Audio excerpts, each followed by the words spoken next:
Sales Authority of BC, and we welcome you to our panel, Ian. So the one question is, I chose a car I wanted to buy, paid a deposit, then changed my mind. Is that deposit refundable? Generally, Mark, whenever you've purchased a car, placed a deposit on the car, the dealer's ready to go, ready to sell it, and you've just said, you know what, I've changed my mind, you're actually probably going to be forfeiting that deposit to the dealer. The dealer will be able to keep it. There are some times when it may not be kept, like if the dealer fails to fulfill their part of the bargain, you should be able to get your deposit. The important thing to remember, though, is that a deposit is negotiated, it's agreed upon when you give it, and there's no reason why you have to give a deposit. If the dealer insists upon one, you have to remember that there's another dealer down the road with a car that you probably want, and you can go see that dealer.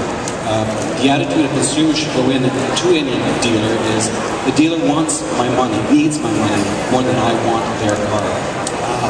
I don't recall ever putting a deposit down in the car myself, so it's not that common?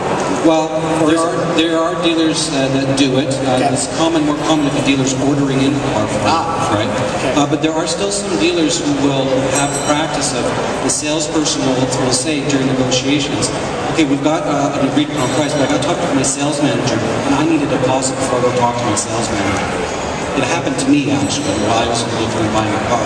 That happens, you say absolutely not. I don't have to pay anything to know what the dealer wants to sell this car for. Just say no. Okay, what about if I go in and buy a car, and I've done this actually. I go in and buy a car, go home, show my wife. She hates the car. What did you buy that for? What are you thinking?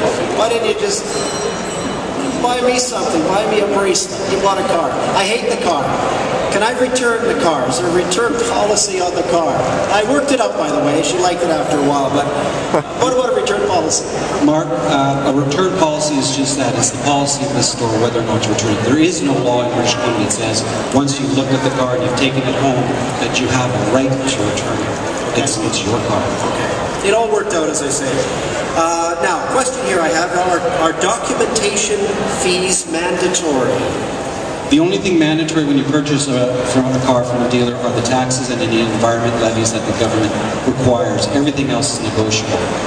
If you see a documentation fee and you're wondering, what the heck is that? You should be asking, what the heck is that? Have the dealer explain it to you, and if you don't like what they're telling you, say, I'm not paying it. It's your right. Now, what's a documentation fee? Have you got an example of that? A documentation fee is actually, a lot of dealers call it for different things. At the end of the day, it's part of the markup in the car. Sometimes they say it's part of the reconditioning cost of the car that they've had to do to get the car ready for sale, especially for the used cars. But that should really be part of the asking price of the car. So if you're unsure, ask what it's about, and if you don't like the answer, say no. Okay. What's the final price on this, right?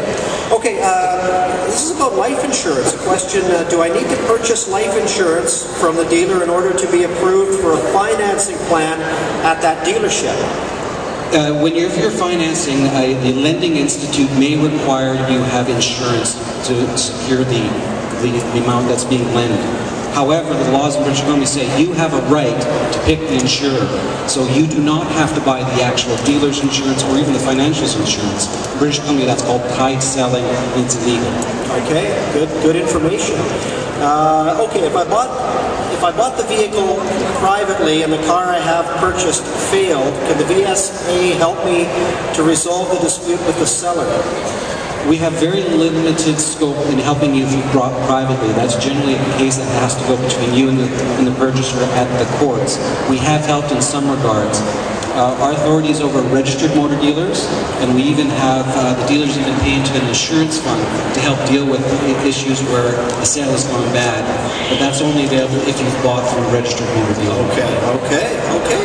Thank you very much, Ian, and I see everyone nodding on the panel because these questions cross over to everyone here, and I'm sure to a lot of you have experience as well with the topics for sure. Great information.